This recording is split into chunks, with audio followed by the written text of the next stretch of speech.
Two, one. Aloha. Welcome to the Mr.G podcast, episode 6. Today's Saturday morning. I'm doing this every day. I'm Mr.G, also known as Gregory Brandt. There are a few different Mr.G podcasts, but you can find me on Amazon Podcasts, Apple Podcasts. Search Mr.G Hawaii, Gregory Brandt.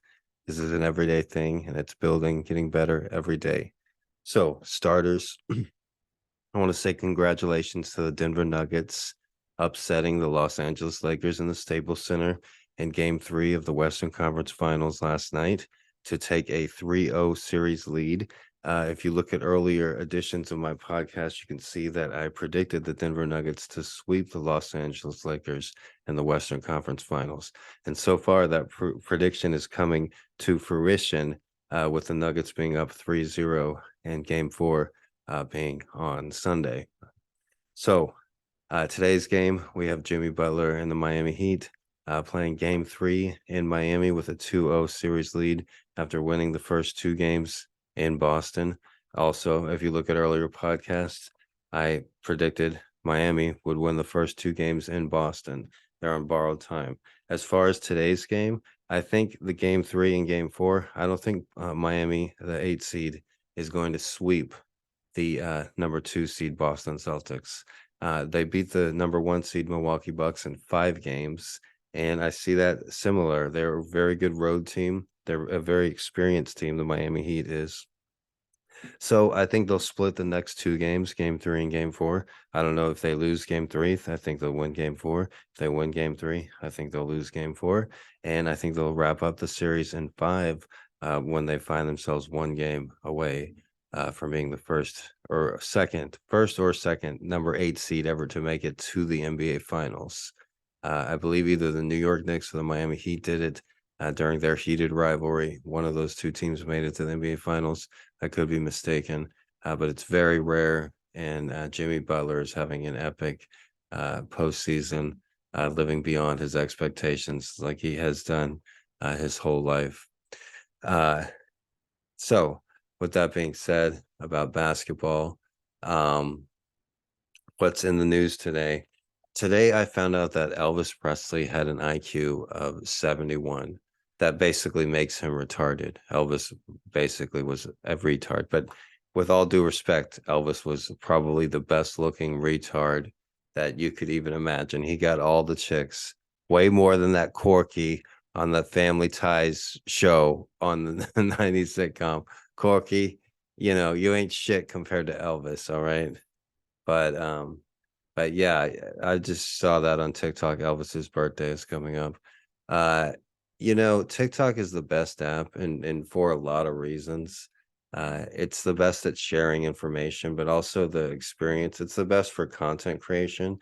Any content creator or anyone's that they've polled, I've seen 90% of them prefer TikTok to create content. And as far as myself, who has edited on each of the three major platforms, TikTok, Instagram, and YouTube, as far as YouTube Shorts, Instagram Reels, and TikTok goes, TikTok is king as far as the editing goes. You can add more songs, you can do more things, you can slow down a track, you can zoom in. They have the best effects, they have the best interface, they make it the easiest to use.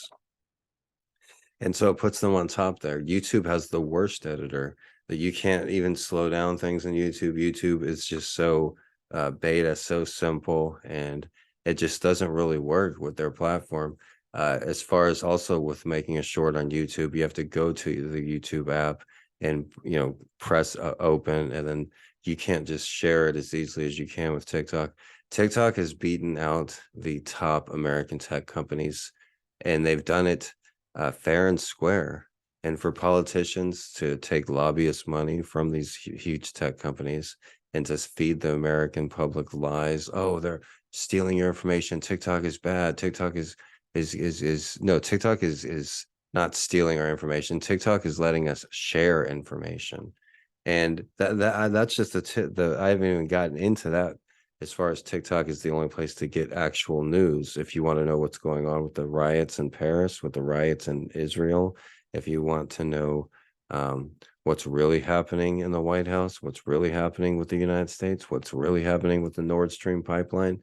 Well, YouTube is owned by Google, and Google is a huge lobbyist of the United States, along with Facebook, Meta, whatever the fuck they're called, MySpace. I don't know what Zuckerberg is called.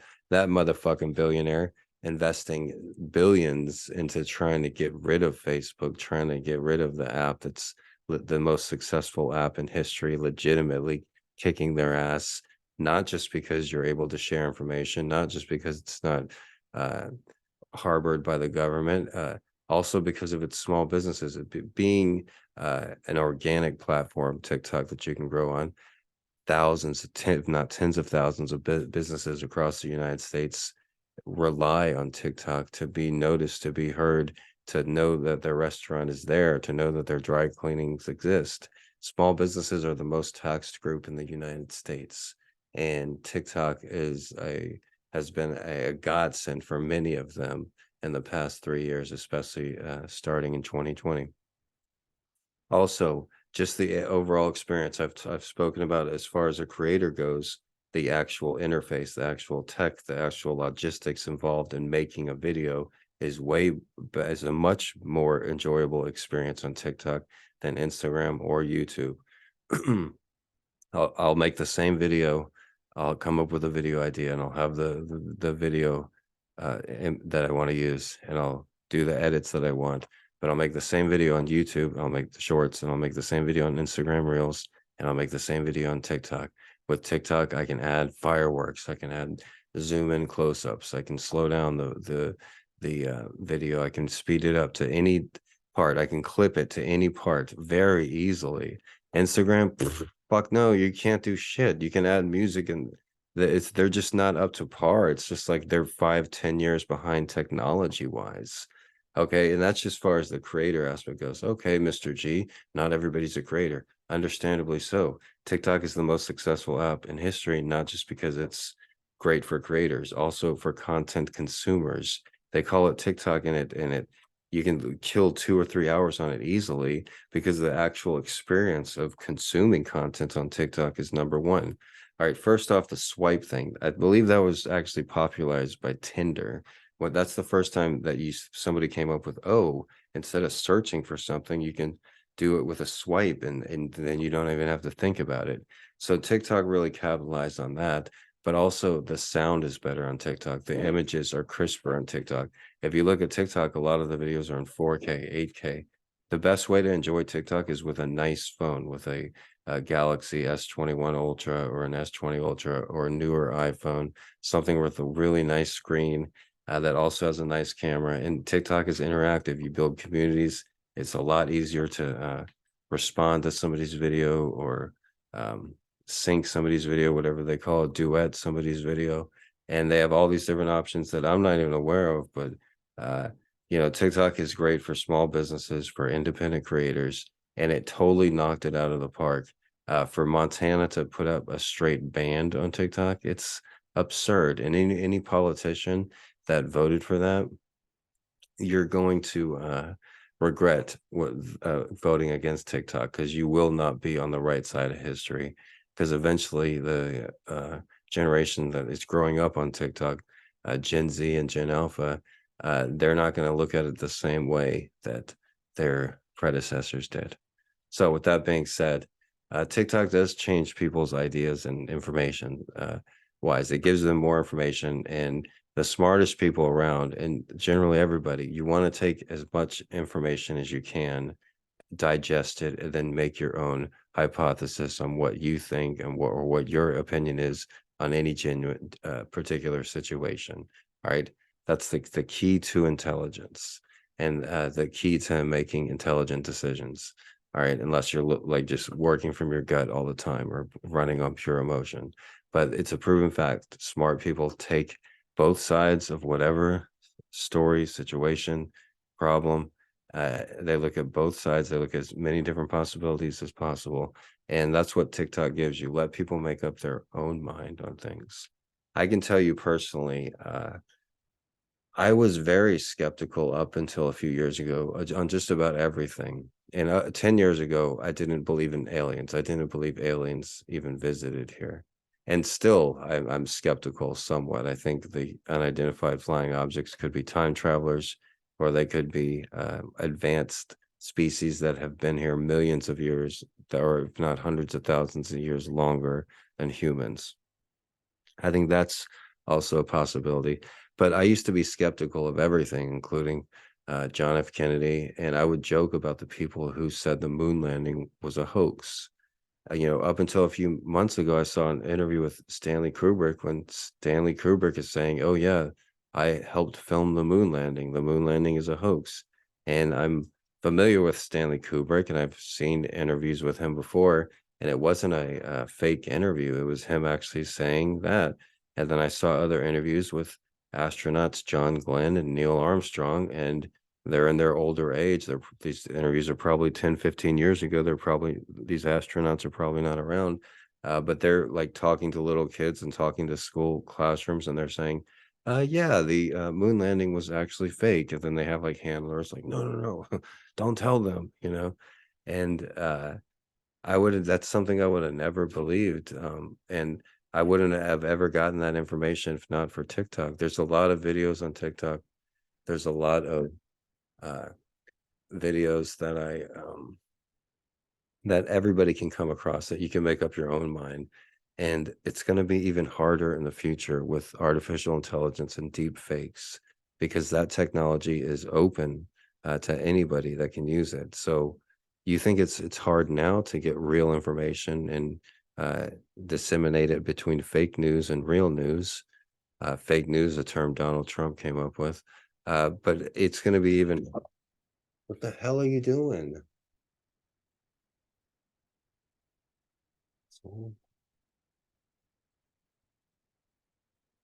But it's going to be even harder in the future when when you'll see a story from a politician or a famous figure or a deceased celebrity, and you won't be able to tell if it's real or if it's fake. And even now today, an example is there was a movie that came out here in Hawaii called 20 Minutes.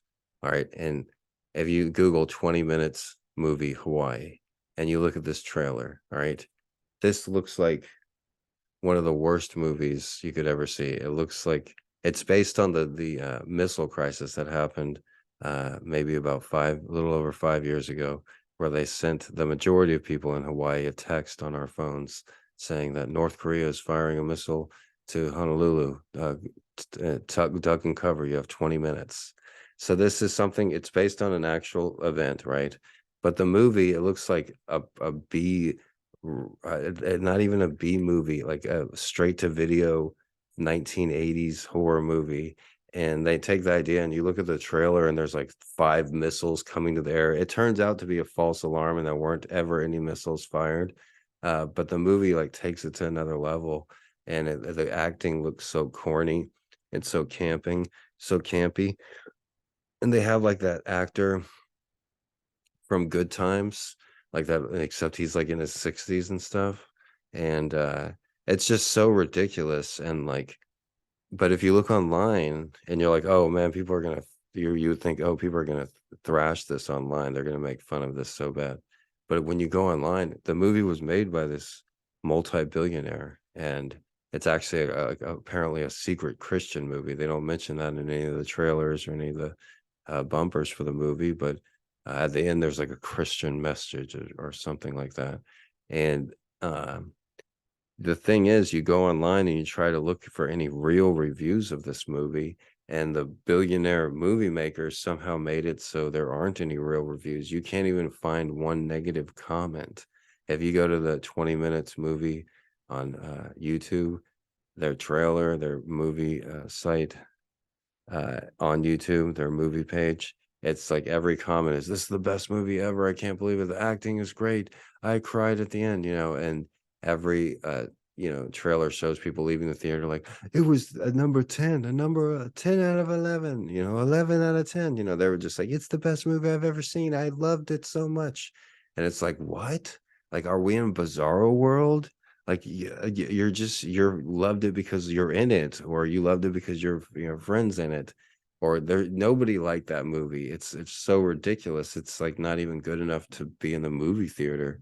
But like the information is not out there. And I've spent hours like, what the fuck? Why can't anybody say the truth? And the only place I got like a real review was somebody puts on TikTok, and I saw a few actual comments like, is this a fucking joke? Like, what is this movie? Like, this is ridiculous, you know? Like, that's the only place, but then those comments in the video was deleted right away. So that's just an example of how information can be suppressed. And like I said earlier, the most intelligent people take both sides of an argument, and they take as much information as something that they can find before making a definitive a argument, or a coming to a conclusion on anything. And that's going to be even harder to do, but that's going to be even more important, that you don't want to believe everything you hear, and you want to take everything with a grain of salt. And a lot of people know that, and you see that with the current UFOs that are being seen everywhere. Like, some people are like, oh, it's just the government, they're faking a UFO attack. Yeah, I think that's unlikely. I'm not really sure. So that's what a normal intelligent person would say. There used to be a consensus among smart people like 10-20 years ago that aliens had not come here, and that Elvis was not alive, and that the government did not kill JFK, and all these things, and the moon landing wasn't a hoax. And I'm not saying that it was, but there is some sketchy information out there, and you can go that with just about every quote unquote conspiracy theory. Now, if you said anything about the COVID vaccine in 2020, you were labeled a conspiracy theorist. That's just a cop out. That's just calling like somebody a racist. It's just a way of like trying to end the argument because you don't have anything worthwhile to say. So, with that being said, everybody be nicer to each other. Today was just a short Saturday podcast. I wonder if I even went over 10 minutes, but this is something I'm doing every day, just like I'm feeding the cats every day. I was going to go Monday through Friday, but we decided to do it every day, even if it's just 10 or 15 minutes per day. But I encourage you to follow me on Instagram. Follow me on Instagram. That's all I want. Fuck Instagram, and don't follow me on anything. Just please send me money. Okay, that's all I need. Please. I have cats to feed. I have like 100 cats to feed. So but people send me cat food, and I appreciate that. So keep sending the cat food. But hey, man, come on, send me a couple bucks. I fucking know that. All right, everybody. I don't even know. I'm gonna end it on that. Maybe I'll go live again, or maybe I'll podcast again. But have a good day, everybody. And my name is Mr. G, Gregory Brandt. This is episode 6, and short Saturday morning episode, wrapping it up early. Monday and Monday, I'll go long. I'm going to try to go 40 minutes. Have a great day.